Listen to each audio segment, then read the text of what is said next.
Buenas noches, amigos y amigas. Aquí estamos nuevamente para presentarles nuestras conferencias. Bueno, primeramente mi playera. Mi playera tiene a Júpiter. Y tiene a Júpiter hace unos años cuando no tenía la mancha roja. Ahora, si alguien observa a Júpiter a través del telescopio, tiene su mancha roja. Bueno, amiguitos, les voy a dejar a nuestro conferencista que dice que no quiere que yo diga su nombre, que al fin y al cabo ya todos lo conocen. ¿Cómo, Joaquín Hernández? Sí, ya ves, el lunático, eso es lo único que se sabe de él, el lunático. Y va a presentar Mujeres y la Luna, lógicamente. Pues sí. Bueno, Pues sí. con mucho gusto. Pues gracias por venir, gracias por estar por allá.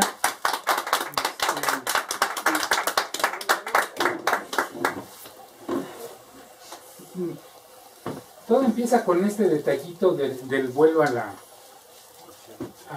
la luna. ¿Es mancha? Me parece que es un sucio. El caso es que... Ella se fue de mosca a la luna. Sí, se puso una mosca ahí. Tiene muchas partes que el proyecto espacial.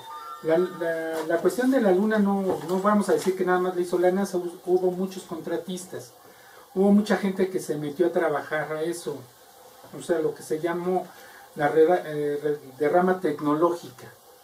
O sea, la gente trabajó para muchas formas y de muchas formas en el proyecto espacial. Hay dos cuestiones fundamentales, bueno, que son fundamentales para que un humano llegue a pisar la luna. Es qué lo lleva y cómo llega. La luna es relativamente cercana, es un cuerpo, digamos, fácil de conquistar, pero pues requiere que el humano pueda moverse, que el humano pueda estar ahí y pueda regresar. Básicamente, la cuestión del traje espacial es en sí un gran problema y se vio desde antes que fueran a la luna. Por ejemplo, el traje que se tenía que usar un piloto, no era astronauta porque todavía no llegaba fuera de la órbita, pero un piloto que alcanzaba una velocidad arriba de 2-3 Mach, o sea, 2-3 veces la velocidad de la luz, necesitaba mucha presión en las piernas para que la sangre no se le fuera de la cabeza. O sea, el jalón de ir a tanta velocidad provoca que la sangre no circule bien, se vaya a los pies, entonces el cerebro se queda sin oxígeno y vienen muchos problemas. Esta fotografía es de uno de los primeros vuelos, se llaman EVAs, actividad extravehicular, las primeras caminatas espaciales, vamos a decirlo así. Este cordón es muy molesto, pero le da dos cosas a la persona. Un soporte de vida, o sea, le lleva oxígeno, pero también lo está amarrando, afianzando a la nave. La nave nada más está ahí de guardia, pero vean el traje, está inflado. O sea, el cuate que está ahí verdaderamente está así, porque es mucha la fuerza que tiene que tener una presión, el vacío es muy fuerte. Era Ed White, ¿verdad? Sí, Ed White. Y el traje espacial tenía que ser lo suficientemente poderoso y hábil, pues para que hiciera tareas. Hay muchas formas aquí que tienen que verse con mucha delicadeza, ¿no? Las botas, los guantes, en sí, la mochila, todo el casco. Fueron muchas partes del diseño. La otra parte que va a tener la plática es acerca de una computadora que iba en el módulo lunar. Pero bueno, ¿Qué tan fuerte es la vida? Qué padre está esa, ¿eh? Este es el módulo de mando. Esa fotografía. Y es donde entraban los 3 astronautas. Había una razón de por qué fueran 3. Primero, recuerdan los Mercurio, eran un solo piloto, era llegar al espacio y punto, no tenía más. Gemini. El Gemini ya tuvo otra característica interesante. Era probar, no solamente que se llegaba al espacio, sino que se podían hacer tareas en él. Es decir, se podía trabajar, se podría volar, se podía tomar herramientas, hacer todo ese tipo de cosas. Ya el Apolo ya fue una conjunción de todo eso. Fueron 7, 8 años de trabajo muy, muy arduo, de probar mucho equipo. Pero estas naves están sometidas a demasiada presión, demasiada fuerza. Esta es parte de la puerta y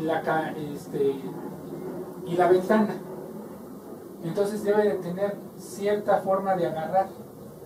En fin, no me quiero meter en eso porque ¿Es más fuerte que la de un submarino? Tan fuerte como un submarino. No tanto, porque un submarino normal de guerra llega a 300, 400 metros. Porque si no se aplasta. Una nave espacial está en vacío.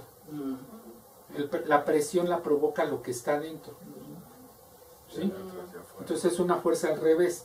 Es parecido, pero del otro lado. Del otro lado, sí. Esta no sale.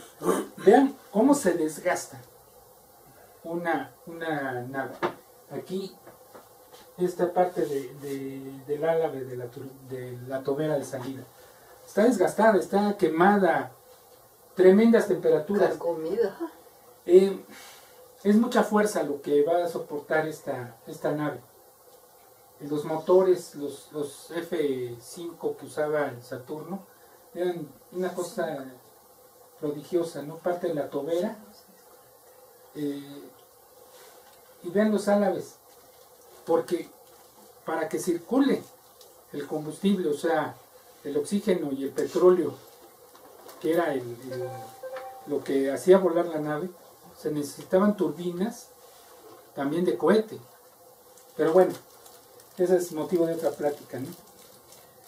¿Cómo se desgastaron? Y cómo, pues, la fuerza.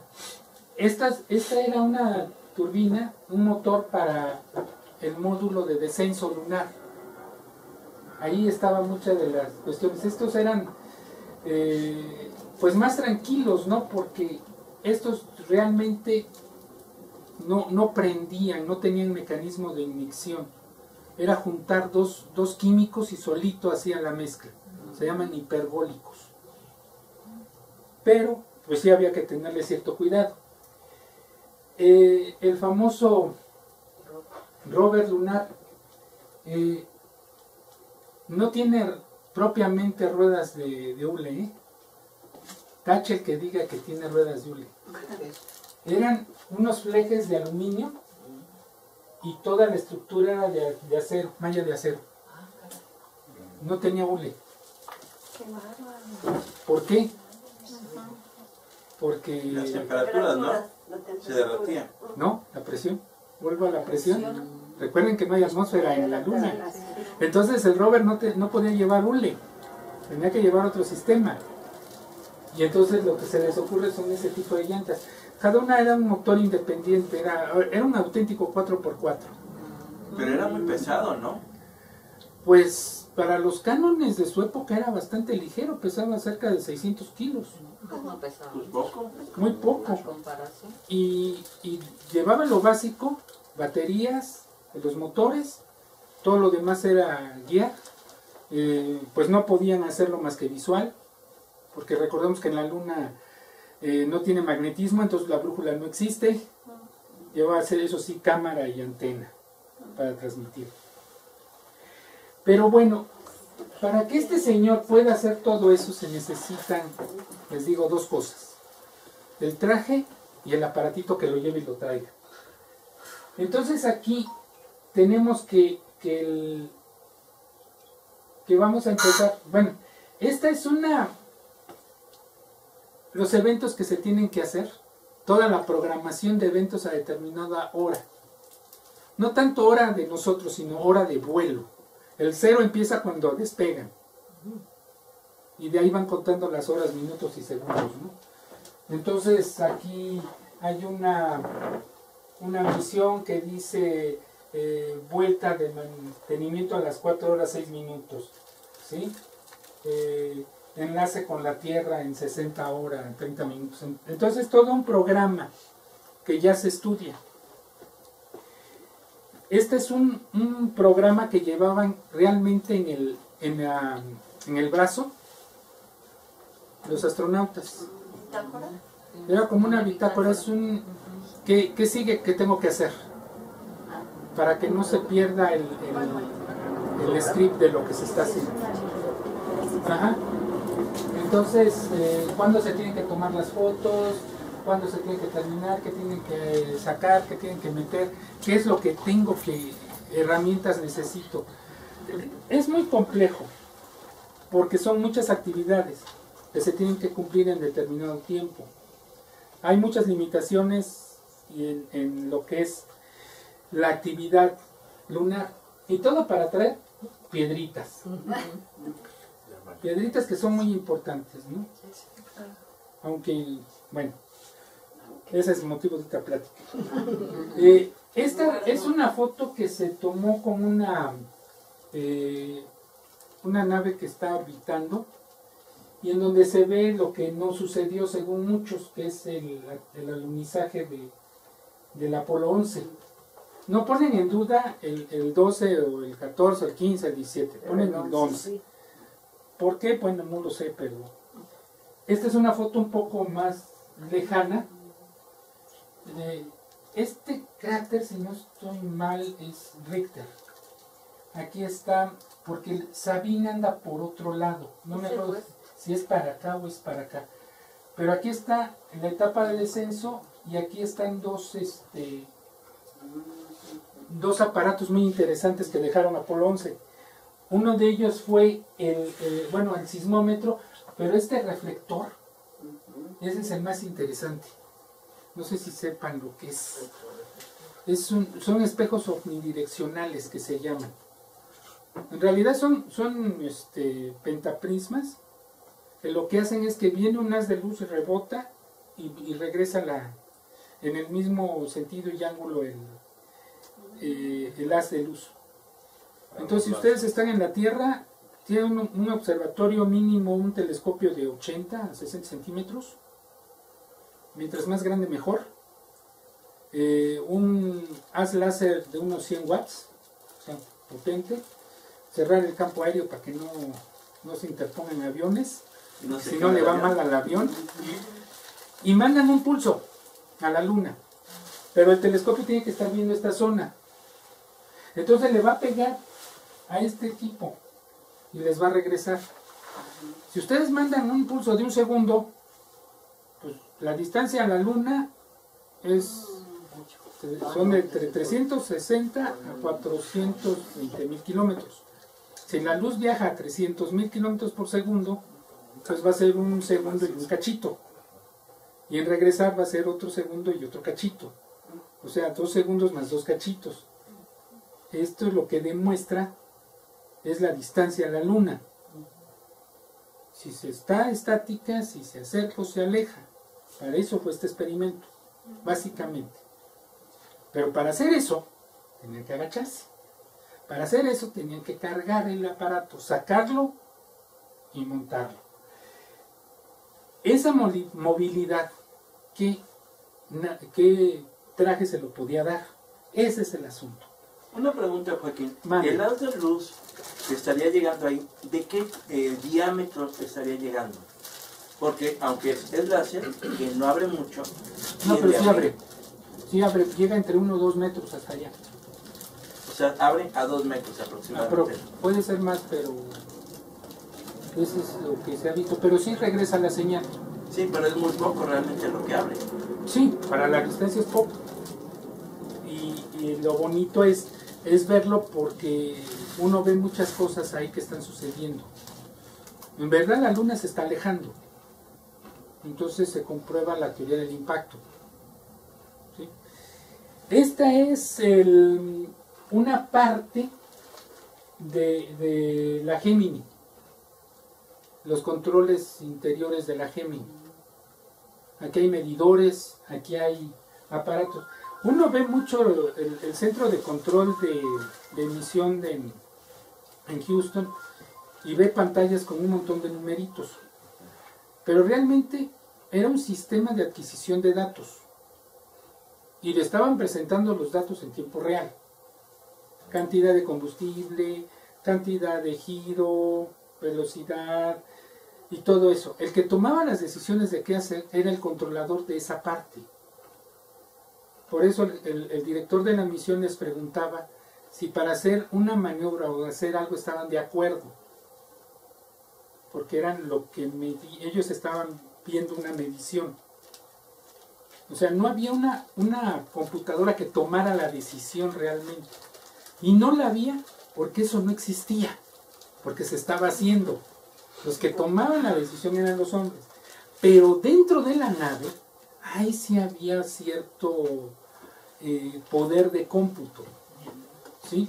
La cuestión de las trayectorias, la cuestión de la posición y todo eso, lo tomaban en base a mediciones dentro de la nave. Llevaban sextante. Y hay otro aparatito por ahí que en algún día les voy a platicar, la computadora de la guía, que esa era muy muy importante. En esa época, esta es una parte de una computadora de bulbos. Lo que está aquí arriba son bulbos y las conexiones. Es un acumulador de décadas. O sea, para una sumatoria, para una multiplicación, las décadas eran básicas. Entonces lo que hacía este era un acumulador, es lo que va llevando. Una suma en binario es muy interesante cómo se hace. Entonces el que va llevando es el acumulador. Entonces esto es lo que lo hacía. Era complejo.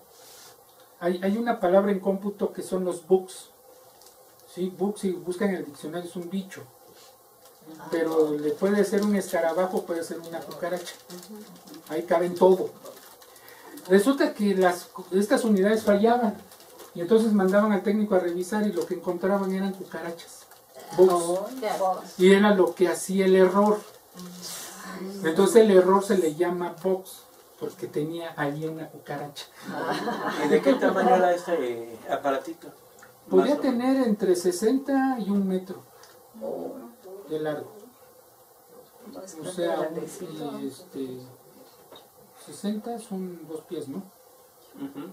Hasta 3 pies, o sea, es una yarda aproximadamente.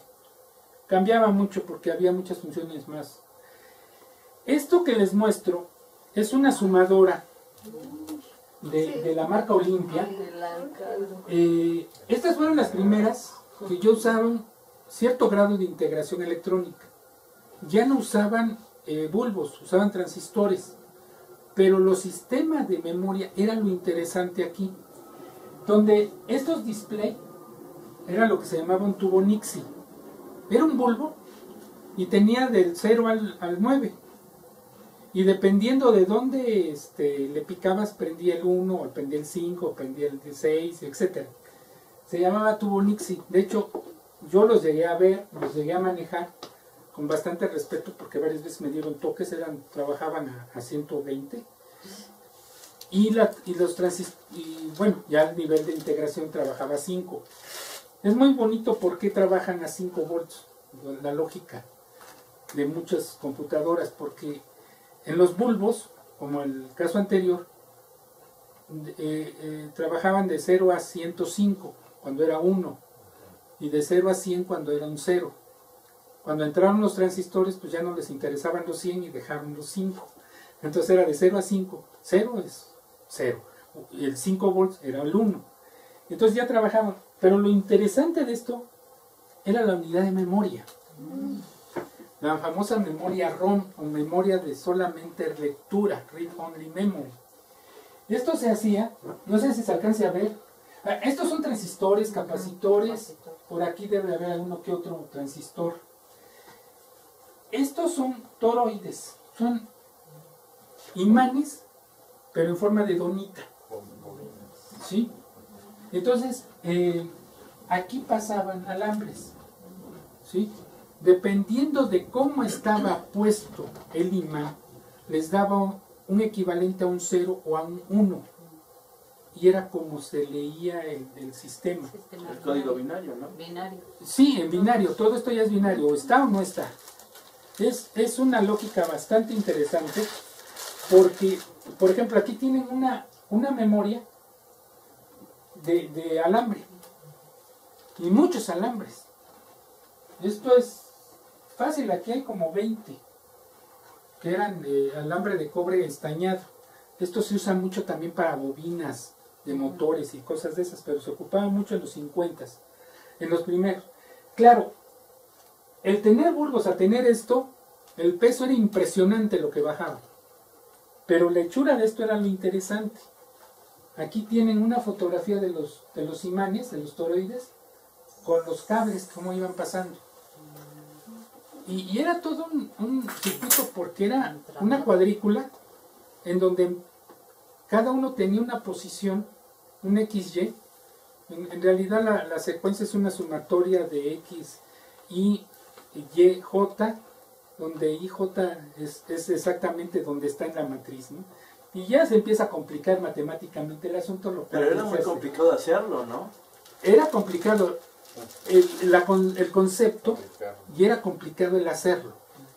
Aquí está muy simplificado cómo estaban los toroides en estos sistemas, las horizontales y las Oye, Joaquincito, pero ellos estaban muy avanzados para la tecnología, porque los toroides son apenas recientes. ¿Quién dice? No, yo lo acabo de leer, son recientes. No los estés toroides. confundiendo la teoría de los toroides. Esto es un toroide. Sí, Geométricamente es un son toroide. una carga de circuitos. Sí, y es un imán. Sí. ¿Y tienes o no tienes magnetismo? ¿O Pero, cómo tienes pero el esto es magnetismo? muy reciente, ¿no? Esto es 50. Ay, no puede ser. Esto es de los 50. Te lo juro. Ahora no puedo decir por el Diosito Bingo, porque ya nadie me cree. No, pues entonces Son está ladrón. mal ese libro. Es de Fondo de Cultura Económica, imagínate nada más. Pero ahí estás viendo Sí, que están sí, lo tratando. estoy viendo Esto era ahorita. una pequeña unidad de memoria. Si yo te contara las primeras unidades de memoria con las que trabajé en Comisión Federal, te daría risa, pero bueno, eran unas lavadoras, del tamaño de una lavadora actual, y eran de 300 megas. Tienes más memoria en tu teléfono que en esto. Y esta era una unidad de memoria de una computadora más o menos poderosa. Estos son los que les digo de alambre. Y miren, Híjole, cuál cantidad de alambre. entonces eran, Sí, sí, sí, sí. pero era muy avanzado, porque ya podía sumar y multiplicar, y dividir, y los logaritmos y todo eso. Es más fácil hacer multiplicaciones y divisiones usando logaritmos que usando la operación normal.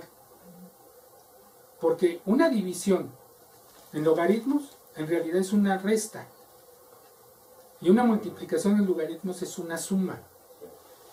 Entonces las tablas de logaritmos para eso se usaban. Entonces lo único que hacían estas cosas eran sustituir un poco los cálculos, porque ya logarítmicamente te sumaban o te restaban, entonces hacías las multiplicaciones más fácil. Y de ahí los logaritmos senos, los logaritmos cosenos y todas estas chuladas. Les presento la computadora a bordo del módulo lunar. Esta era la computadora con la cual guiaban al sistema. ¿Cuánto medía esa? Esta ya era como de... Ahorita van a ver más o menos el tamaño. Esta estaba empotrada en el módulo lunar. Esta ya les decían ciertas cosas. Ya les estaba dando cierta información a los astronautas que iban adentro. El módulo lunar es un desarrollo de Grumman, en donde tuvieron que inventar dos naves.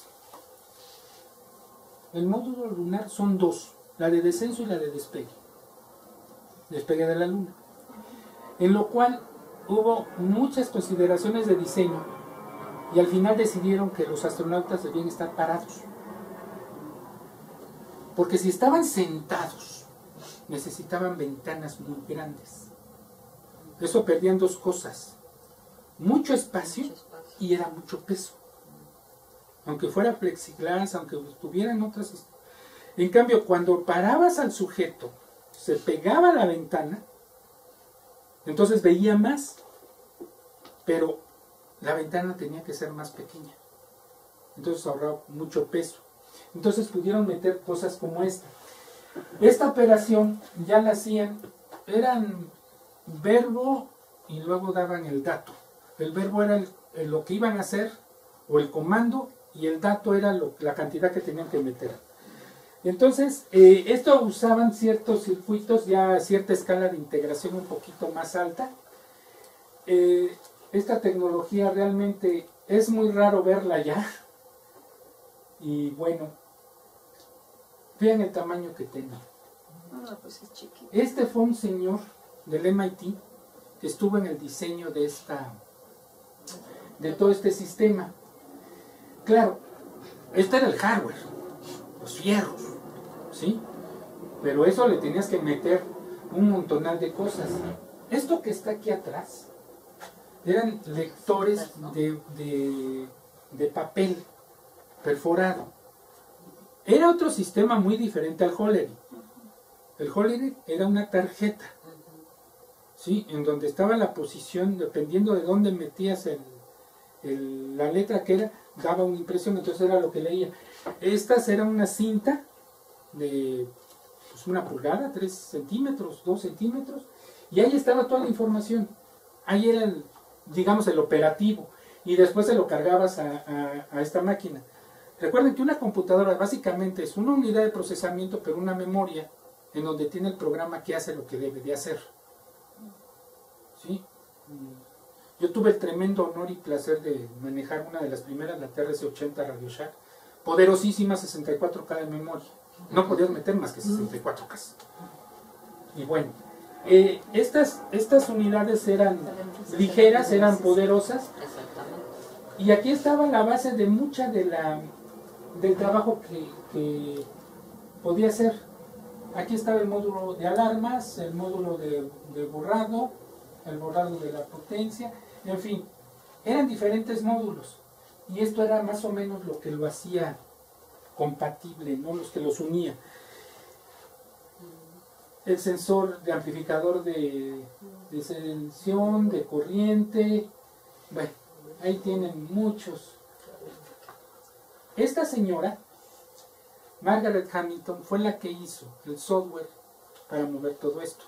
Está bien chavito. Tenía 24, 25 años. Y toda esa bola de libros que ven ahí era el programa para manejar el módulo. Y equivócate en una línea y búscala. A ver, encuéntrenla y corrígela. El programa estaba a su altura. Sí, el programa sí estaba a su altura, y ella más. Era pues una mujer muy inteligente.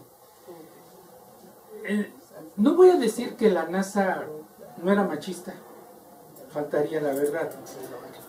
No voy a decir que no era racista, faltaría la verdad. Sino que se comportaba tal cual era la tendencia de toda de ese tiempo en Estados Unidos, básicamente. Entonces, ella era una investigadora del MIT, porque esto la NASA se lo encarga al MIT. NASA no lo hace. Tú hazme lo que haga esto, y tú desarrollalo y tárdate tanto tiempo porque yo lo quiero probar. Y entonces chambeale. ¿Y lo hizo a mano? Pues se puede decir que sí. Se puede decir que sí. Aunque ya ocupaban unas poderosas máquinas llamadas la IBM, la 1130, por ejemplo. Era muy poderosa. Esa 1130, un modelo de esa lo tuvo ICA. Aquí en México ICA lo trabajó para hacer el diseño del edificio que ahora es el World Trade Center.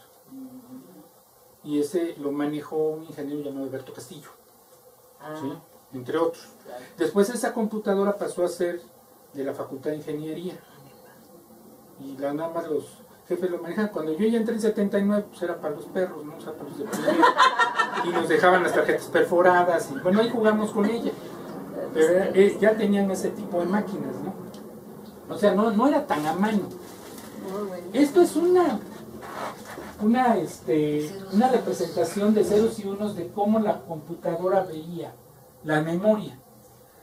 Si pasaba por abajo era un 1 y si pasaba por arriba un 0.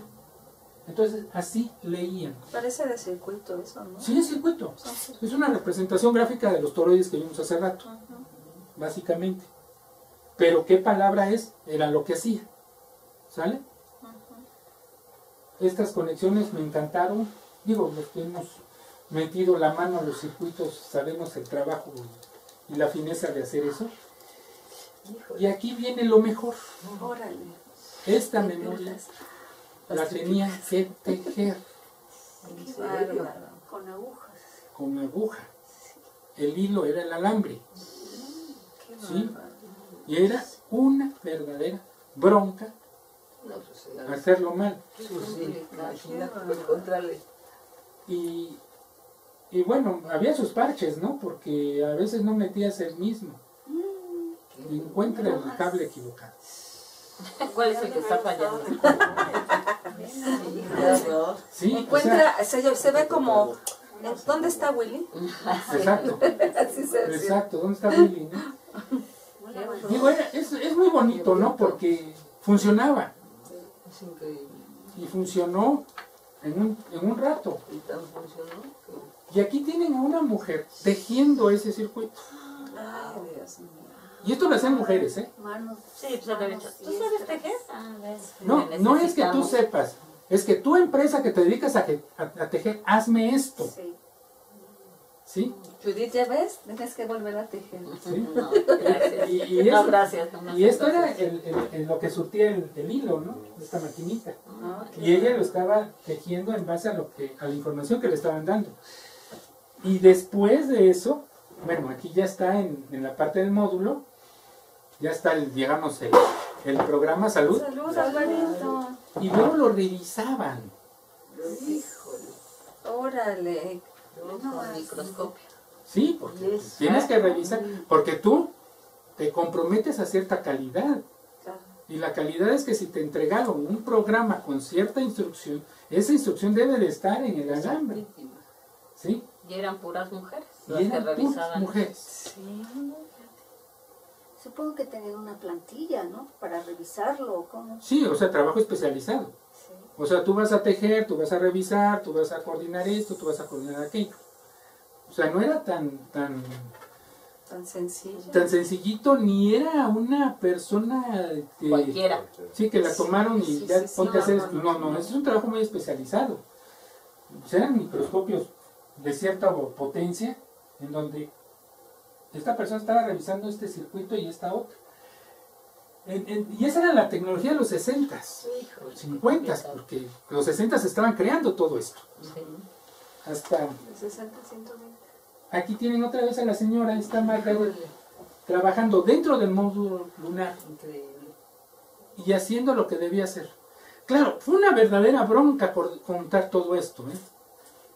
De hecho, Apolo 1 y el accidente de Apolo 1 vino a demostrar la falta de coordinación que había en NASA. Fue una La bronca. falta de coordinación. Sí, señor. Ay, no puede ser. Resulta que tú le encargas a Honeywell, tú le encargas a IBM, tú le encargas a, no sé, no se me ocurre, Philips, había muchas empresas. Honeywell es el caso más paradigmático porque era el que daba los sistemas de medición. O sea, si tú quieres saber el tamaño, la cantidad de oxígeno que tenía un cierto tanque, tenías que usar un sistema de medición. Honeywell te lo daba. Pero eso iba a un sistema de adquisición de datos, que era de IBM. ¿Sí? Y cómo IBM lo iba a ver, pero ¿qué le iba a entregar Honeywell? Supuestamente estaba. Yo te voy a entregar señales de tanta corriente, de tanto voltaje, bla, bla, bla, bla. Y con este cierto tipo de arquitectura, con este cierto tipo de palabra, y esto te va a indicar esto, y está bien. Pero ahora los coculazos no estaban. Entonces, cuando probabas un módulo de estos, con 20.000 circuitos, 20.000 mediciones, prendías unos y apagabas otros. Porque aquí se ve muy bonito, pero el cableado que está atrás. Sí, hombre. Sí, se espantaron de lo que vieron hace rato. No, es una maraña de cosas ahí Y atrás. que tienes que seguir, que tienes que ver, que tienes que analizar. Deja el programa. Primero que haga lo que tiene que hacer. Y luego júntalo.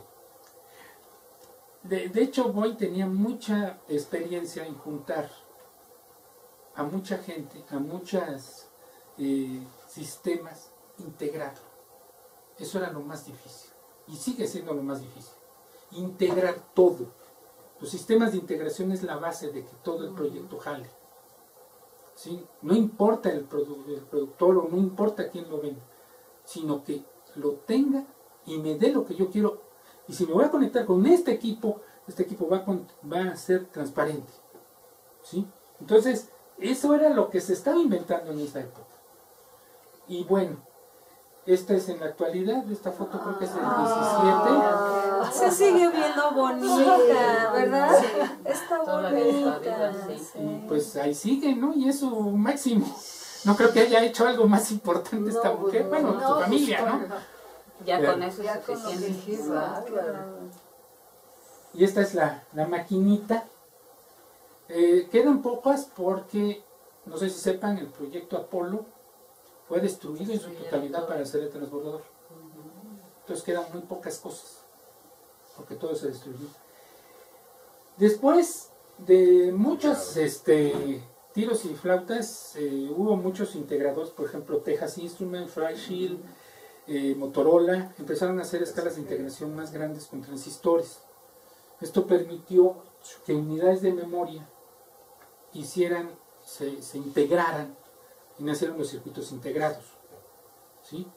Mentira que toda esta tecnología sea alguien, quien me lo diga miente. Bueno, Giorgio no, Sí, también.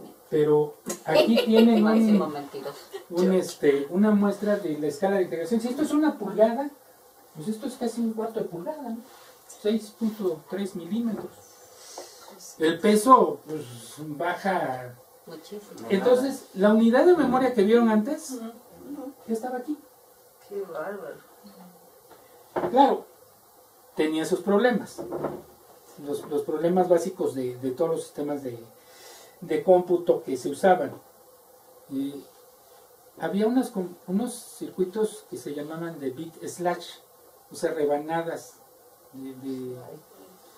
Y lo que hacían que eran de 4 bits.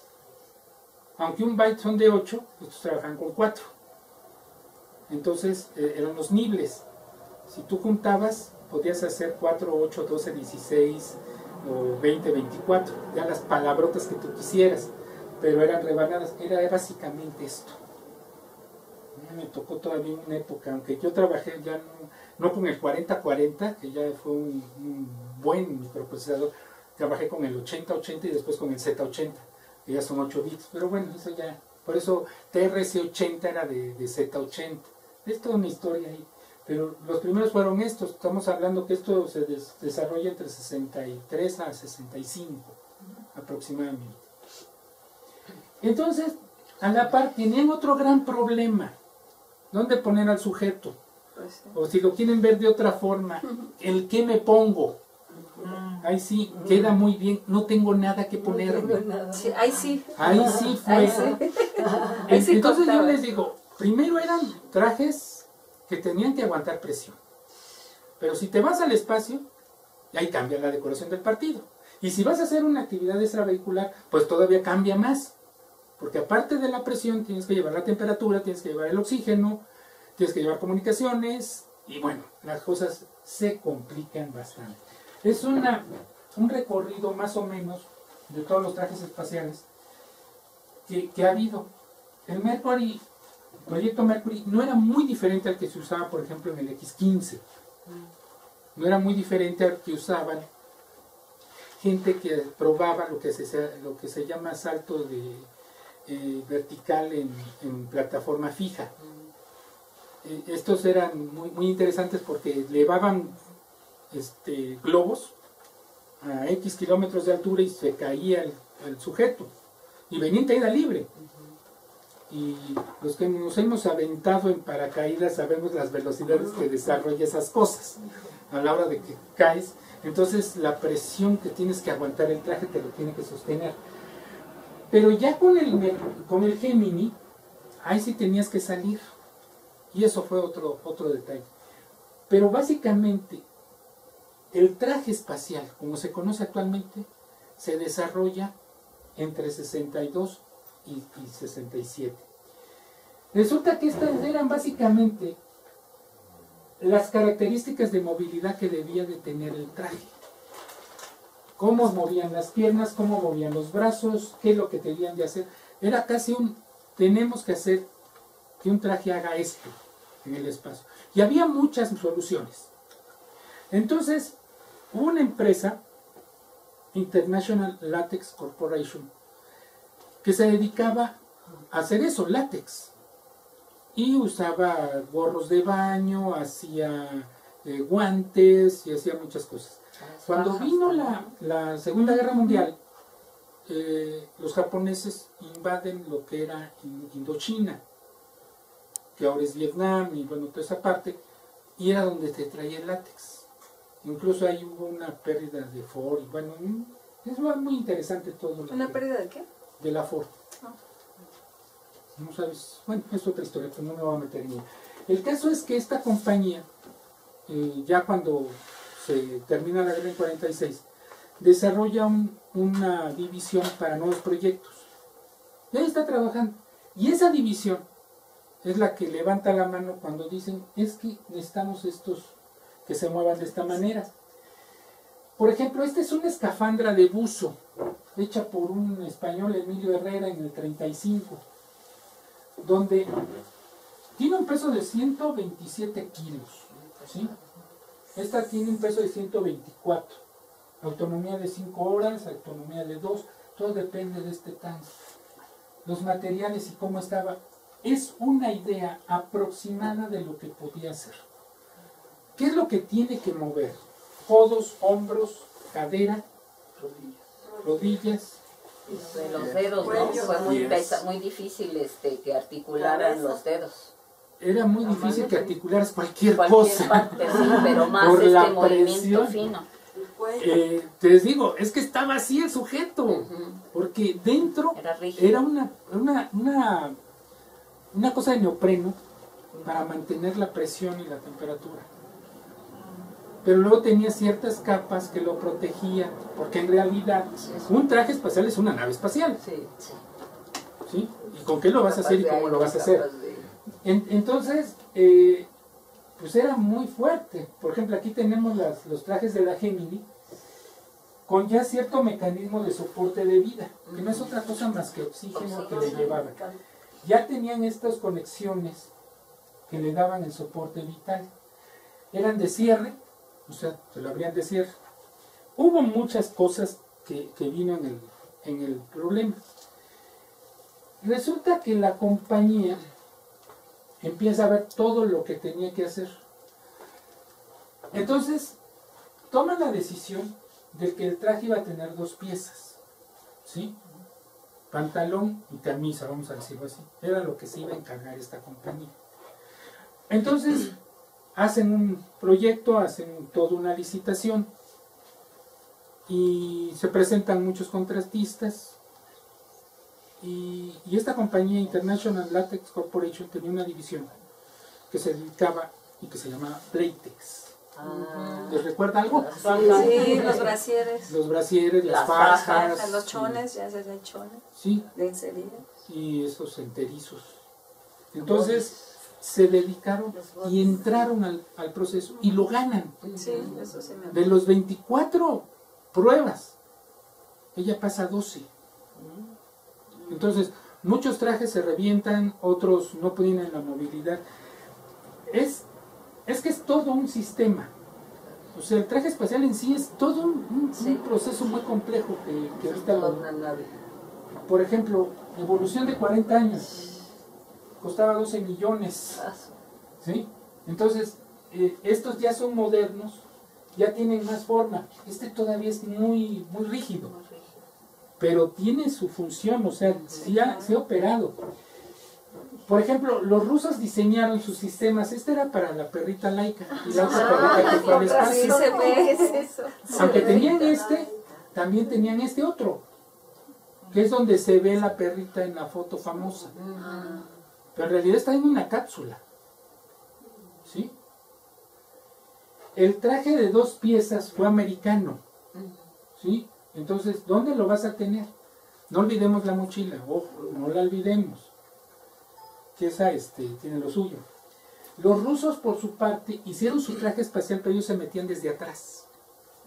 Y la única parte movible es donde estaba la mochila. Y luego se la cerraban. La diferencia del traje americano es que el mismo se ponía el pantalón, se ponía la camisola, y luego se cerraba él y ya estaba hermético. ¿Sí? Pero aquí hay muchas cosas. O sea, un anillo que tiene que juntarse con otro anillo y cerrar y tener todas las telas que estaban haciendo. Bueno, ya vayan dándose cuenta del proceso. Y ¿Cuál todo escoge usted? ¿El ruso o el gringo? Pues los rusos eran los que llevaban la delantera. En un principio. En un principio, sí. Pero este sistema, aunque atractivo, es poco práctico. Pues Porque sí, siempre necesitas a alguien que te que ayude. te ayude. El americano fue mejor porque una sola persona se lo puede poner y queda bien. O sea, tiene sus ventajas y sus desventajas, ¿no? Depende del lado de la mesa en que te encuentres. Por ejemplo, el traje soviético, a pesar de que tenía mucho metal, era muy flexible. ¿Sí? Y podías mover aquí, está en un museo en Moscú, todas las partes del traje espacial ruso. Los gringos hicieron algo parecido y no les funcionó. Y es reciente, esto es como del 2013, 2014. Estos son muchos de los proyectos que se presentaron para el traje espacial. O sea, tenía ya juntas movibles, pero eran metálicas. Entonces, cada parte de esto, cada línea que ven, es un movimiento, se llaman grados de libertad. Entonces, mientras más puntos tengas, tienes más puntos de falla. ¿Sí? Ese es el detalle. Y hubo muchos diseños. Esto Ay, pues parece muy todos bien, están bien padres, la verdad. pero son poco prácticos, muy Funcionales. pesados. Tienen, Sí, como No tienen- eran funcionales. no eran funcional. Esto ya son procesos que se presentaron en esa licitación y no la llevaron. El traje espacial, vean todo lo que tiene. Sistema de depuración de oxígeno, equipo autónomo de supervivencia, bolsillo para gafas de sol, cuando las usen, porque si no tienen el Ajá. visor. Sí. Este es un acondicionador del sistema de depuración de oxígeno, guantes, ese es otro negocio, las botas, el bolsillo, las prendas térmicas integradas para meteoros. Tenían algo que se llama Kevlar, fue la primera vez que se usó. Tenían algo que se llama Velcro. el velcro lo usaron, pero no tanto aquí adentro. Nylon Como las con medias de nylon. aluminizado. ¿Mande? Nylon aluminizado, que se usan en bolsas de sabritas. ¿Cómo se llama? El Mylar. papel aluminio. Mylar. Mylar. Ah, sí, Mucho papel Mylar tiene esta cosa. Estas son tantas capas como te las quieras ver. Son 21 capas las que tienen un traje espacial. ¿No quieren una chamarra así para observar? Capa. Una chamarra 21 para observar. capas las que Muchísimas tiene capas. el traje espacial. O sea, el que tuvo. Y después le fueron quitando y le van sumando, les van Poniendo. para hacer el traje espacial. Qué padre. Entonces, esto pues fue interesante porque ya al final Apolo 16, Apolo 17, los que fueron a la luna ya eran muy ágiles, se podían caer y levantar. Pues sí. Entonces, era interesante levantar la mano y saludar la bandera. Esto es un trabajito bastante. Entonces, la condición física del tipo era Muy interesante. buena. Esta es una radiografía, porque tienen que ser radiografías, de lo que estaba en el traje. Y no debía haber Nadie más. y ni agujas, ni alfileres, Hijo. nada. Pues nada. Pues, Era una verdadera odisea hacerlo. Esto se los presento, no se los comento, pero sí les comento que ganan la licitación y NASA dice, pero no le puedo llamar Playtex.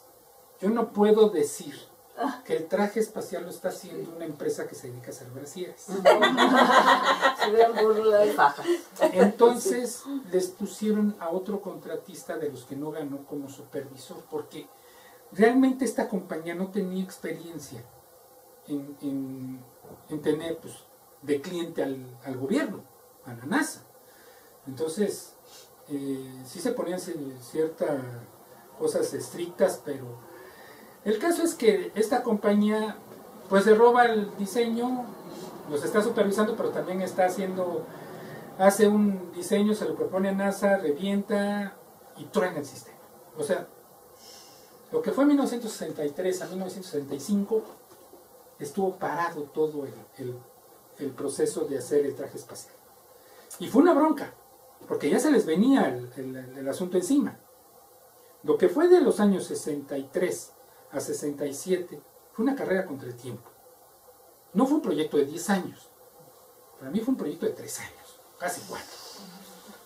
¿Sí? 63 a 67. Porque ahí fue lo que verdaderamente todo el mundo trabajó en esto. Fue cuando se desarrolla el módulo lunar, fue cuando se desarrollan todas estas computadoras, es cuando se desarrolla todo esto. Mucho de esto que están viendo, después fueron los pañales desechables. Sí, claro. Porque el astronauta entonces puede quitar el traje para ir a hacer. Entonces tiene que ser ahí. ¿Y cómo colectas todo eso? ¿Y a dónde se va? Eso. ¿Sí? No, porque en sí un water en el espacio es todo un diseño especial. Pero bueno, estás caminando, estás yendo, estás en la luna, estás haciendo una actividad en el espacio, pues no te puedes quitar muchas cosas. No te debes quitar muchas cosas. Ni siquiera puedes ir al baño. No, tienes que ser ahí. Sí, pues sí.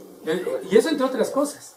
Entonces, en el 67 vuelven a hacer la licitación y vuelven a entrar, pero ya como ILC, International Latex Corporation, y ya hace la licitación él, pero ya con la experiencia que había tomado, ya no es tan difícil que haga digamos que ya no haga el ridículo esta compañía.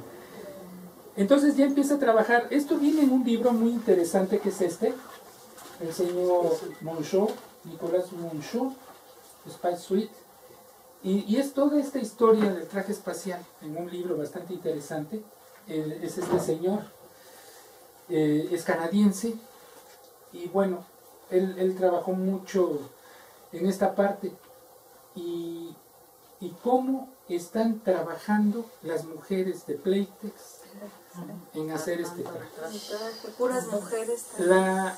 Las máquinas de coser las tuvieron que cambiar. Pues sí. Tuvieron que hacer Otro tipo de máquina. para sostener otro tipo de aguja, Otro tipo para de hacer aguja. una puntada que no variara más que un 64avo de pulgada, o sea, 0.03 milímetros. Casi corridito. ¿Sí?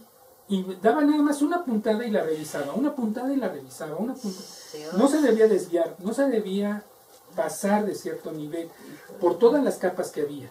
Primero se hacían unas, luego la integraban, hacían otras, pero en el momento en que hacían otras, ahora cambiaba de astronauta a astronauta. No eran genéricos, eran personales. Entonces, lo que le servía a Aldrin no le servía a Conrad, Sí, no le de hecho, servía a las medidas. Mitchell, no le servía Sí, a cada quien Shepard. tenía su modista. No eran las mismas, Modelos exclusivos. nada más diferentes tamaños. Entonces, Entonces tiene sus modelos la hechura era diferente, ¿Verdad? Se lo la forma de coser era diferente. ¿Y eran máquinas Sinclair o cuáles eran? No, ese dato sí no lo tengo. ¿Qué Brother. qué marca? ¿qué tipo de máquina era? Era Brother, Singer. Sabe. Debe ser Singer, pero eran máquinas La muy verdad, especiales para hacer todo eso, porque 21 capas, imagínense. Yo les diría, ahí tienes No porque todas ahí estaban ya cosidas Son entre sí. como máquinas como para zapato. O sea, Me porque imagino. no Por tienen el el grosor. mueble grandote, Grandote. sino que tienen que tener libertad para poder mover En cierta forma, pero Entonces, otra nada más parte ya No no, hay mueble. porque aquí está una mesa. No, sí, pero no está integrada la máquina. ¿Sí? Bueno, no te sé decir porque la foto no lo veo bien, pero, todos los contactos que debía de tener, Ahorita pues les voy a sí, enseñar. también. Lo que tenían aquí en el pecho y la panza eran entradas para oxígeno que venían de la mochila. Que esa es otra historia. Además es el traje. Qué complejo. Sí, no, es toda una bronquita hacer todo esto. Y bajar el proyecto para que lo hagan las personas.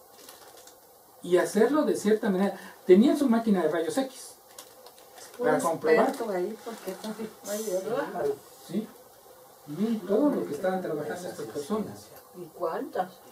Y era un pueblito que se llama Federica, en Delaware. Híjole, Federico. Entonces, fue muy interesante porque sí era Singer, aquí abajo dije Singer. Gracias. Sí era Contestó Singer. tu pregunta. Ahí está. Ahí está, La Alberto. foto Por lo menos esa es Singer, ¿no? Las demás no te sé decir. Yo creo que eran todas así. El caso es que fue muy interesante cómo se desarrolló pues todo este traje, ¿no? Por la forma, la complejidad. Y tiene muchas cosas que, bueno, no hicieron aquí. Los guantes, las botas, las hicieron otros personajes. Pero lo que en sí hicieron estas mujeres fue una cosa impresionante. Este es el traje, el L7, es Apolo Látex número 7, que es el número del proyecto, sin el exterior. Esta es la parte que digamos, le da todo el movimiento al traje. Lo vital del traje está aquí. Aquí ya es una prueba. Está en un fondo con esa cuadrícula porque quieren ver el desplazamiento, el tamaño, la forma del movimiento. O sea, tiene su porqué. Y bueno, el soporte vital y todo lo que tenían que hacer, porque había que cambiarle. No, pues sabes qué, ese contacto no queda mejor esta conexión no, esta sí. Y bueno, una parte que está abajo de todo, que es lo primero que le ponen al astronauta, es es un traje, como los trajes térmicos que se ponen, o los calzones de abuelo, para el frío, pero llevan mangueras. Ajá. Esas mangueras llevan temperatura. Pues es aire acondicionado. Más bien temperatura, no aire. Es líquido, Bueno, que va corriendo. Y esto es lo que le permite a la persona tener una temperatura controlada. Esto se usó al principio para mantener la temperatura en enfermos quemados. Y después lo pasaron para estos sistemas. Este es el traje completo, vamos a decirlo así, híjole. de todo lo que tiene. Claro, por ejemplo, si vas a bajar al espacio ya no usas este casco, ni estas botas, ya usas no está el otro casco. Este es el traje térmico, las conexiones que les decía, un chaleco. Este es un gorrito que se ponían para tener la comunicación. Ahí venían micrófonos y audífonos y demás. Vean no sé si alcanza a ver la puntada. Sí, la costura. Sí, la La costura, costura sí, que estaban haciendo. Sí. O sea, fue un trabajo. Ahora, esto es un diagrama bastante exacto de lo que tiene la mochila. ¿Sí? Es una serie de válvulas. Esto es el símbolo de una válvula. ¿Quién la abre? ¿Qué cierra? ¿Qué abre? ¿Qué es lo que está pasando? Cierta lógica. Y eso es todo lo que va en la mochila. ¿Sí? Le llaman Portable Life Support System. PLSS. Es como se conoce. La mochila. Es lo que le da el soporte de vida al individuo que se pone esto. Ya tienes el traje, muy bien. Ahora habilita el oxígeno, que no tenga que depender de un cordón umbilical, que no tenga todo ahí. Entonces, básicamente es el que le da. Las mangueras que salen, que llegan, vienen por aquí y vienen de la mochila. Este es un soporte secundario, es una plataforma secundaria, un canal de comunicación. Bueno, ahorita van a ver toda la complejidad que tiene esto acá adentro. Aquí está. Las botellas de oxígeno, la prueba de luz de calor, el regulador, el sublimador, la bomba, un ventilador, un actuador, la batería, el umbilical, el control remoto, un comando eléctrico, el umbilical del oxígeno, o sea, la salida, y después lo que regresa. Estos fueron los primeros sistemas realmente autónomos, porque no podían llevar mucha carga. Entonces el oxígeno era limitado, pero lo que se hacía era reciclarlo. Son sustancias, carbonato de potasio creo que es, no estoy muy seguro, que tú lo pones y entra CO2, toma el carbono y libera el oxígeno. Y puede estar ahí trabajando mucho tiempo.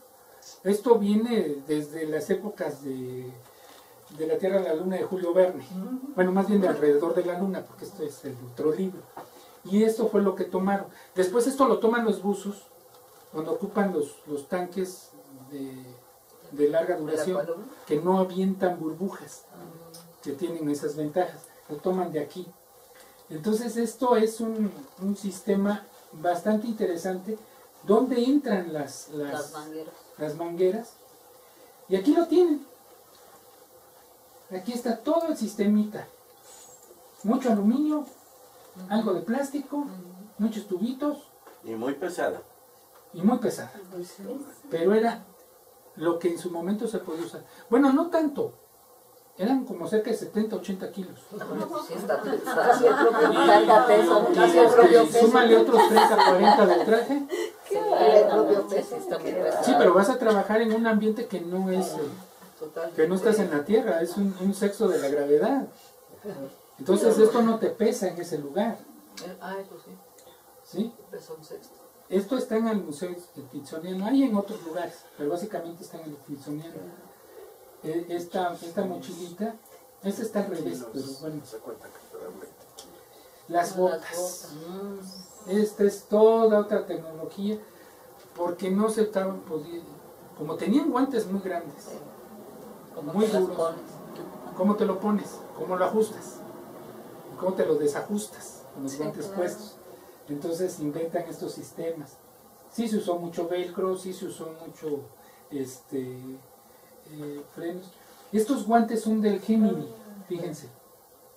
Estos no son tan complejos como estos. Estos ya son de Apolo.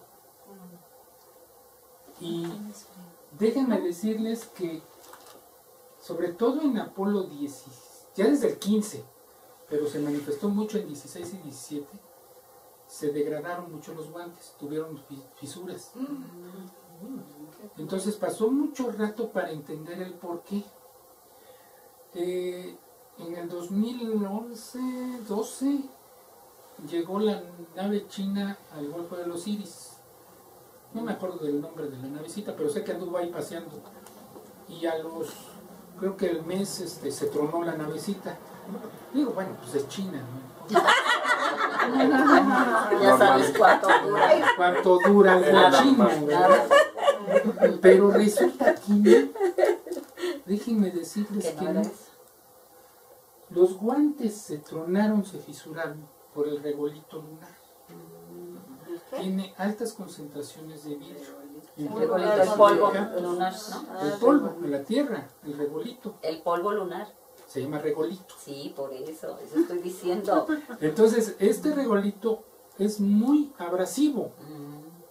Y es el que les estaba rompiendo los guantes. Rompiendo sobre todo las partes de hule que tenía. Y resulta que esta nave china estuvo andando y levantando cualquier cantidad de polvo lunar. Y llegó a la nave en ciertos lugares críticos y por eso la tronó. Y empezó a tronar. Pero es toda una... Porque la mano es como... El guante es 3 veces lo de la mano. Porque tiene que ser, pero debes de tener el tacto. Y movilidad. Pero agarra una aguja con eso, a ver. Entonces no puedes. Pero tampoco puedes poner y maniobrar muchas cosas. Móntale una cámara Hasselblad. ¿Cómo la vas a accionar? Es que no hay ni sensibilidad ni nada. Entonces, Las fotos levantaban la cámara, eran de 2 lentes. La Hasselblad normal o una Yashica, bueno, es que la Yashica es la versión japonesa fusil de Hasselblad alemán, pero bueno, el caso es que levantaban la tapa, entonces veías. Pero ¿cómo leccionabas? Y entonces, ¿cómo leccionas? Entonces los controles tenían que ser muy grandes, ¿sí? Por ejemplo, les pasé lo que se ponía en el brazo, que eran las indicaciones, eran muy grandes, ¿sí? Las ojeras de la... Sí, para que pudieran tomarlos con facilidad. Pudieran pasarlo con facilidad. Sí. No podían accionar cosas muy finas. No.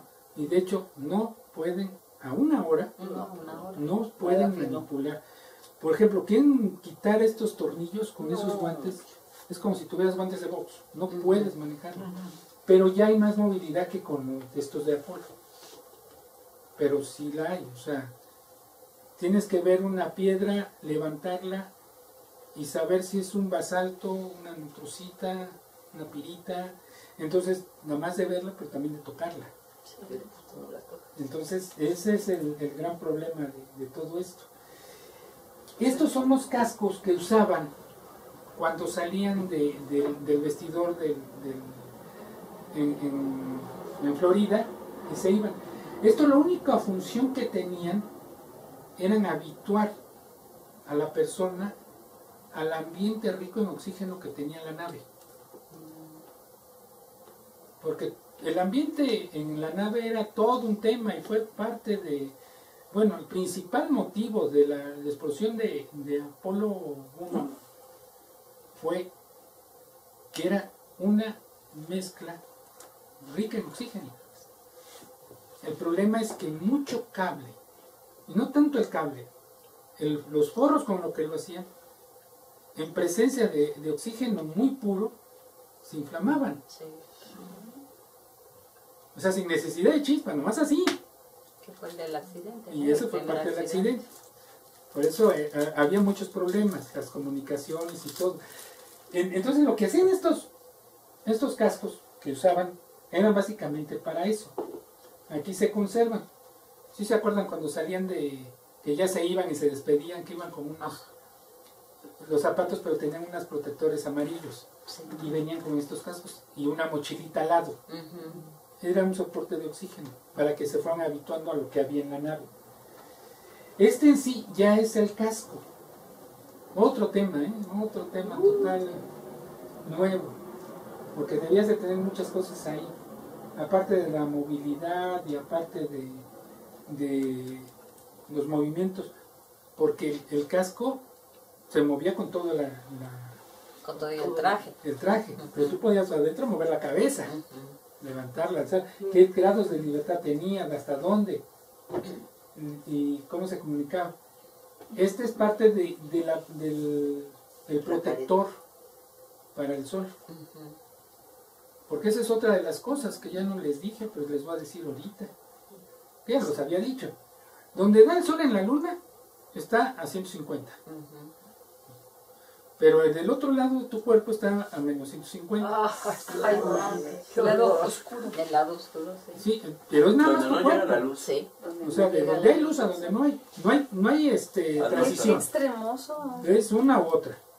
Pero en el No hay mismo, atmósfera. en el Sí, mismo si tú cuerpo estás sientes enfrente de viendo un el lado sol. una temperatura y del otro lado otra temperatura. Y eso se da desde el espacio. Sí, Lili, como no hay atmósfera, donde te está dando el sol, vamos a decir de frente, Estás estás a más viendo. 150, pero tu espalda está a menos 150 porque no te está dando la luz. Tormento Entonces, chino. digo, el No hay espacio razón no ahí. es tranquilo. O sea, el espacio es Parado en una la cosa luna. muy severa. Sí. Entonces, por ejemplo, este protector, que es básicamente un lente de sol, pero grandotote, sí, mataba nada más el 30% de la luz del sol, aunque sí les permitía ver. 30%. De hecho, hay muchas fotos en que se ve que los tienen puestos, no se les ve la cara al astronauta. No se les ve la No recuerdo, era de lámina de oro o algo así, ¿no? Sí, Sí, pero que lo que sí, aguanta es un más. aluminizado muy especial. Aquí ya está puesto todo en el traje. Y bueno, pues estos trajes se usaron mucho para muchas cosas, ¿verdad? Ahí está Astro, el perro. Me encantaba esta Nosotros caricatura lo por convertimos todo en lo gato. que lo futurista. Y luego la terminaron con esto también, ¿no? Los Simpsons, no. No me gustan más los otros. Sí, los otros, ¿verdad? Sí. Pero fíjate toda la influencia que tuvieron todo esto, Sí, seguirá Sí. teniendo. porque no acabaron. ¡Bravo! ¿Todo ya acabó? Ay, no. ¡Otra! Que se repite.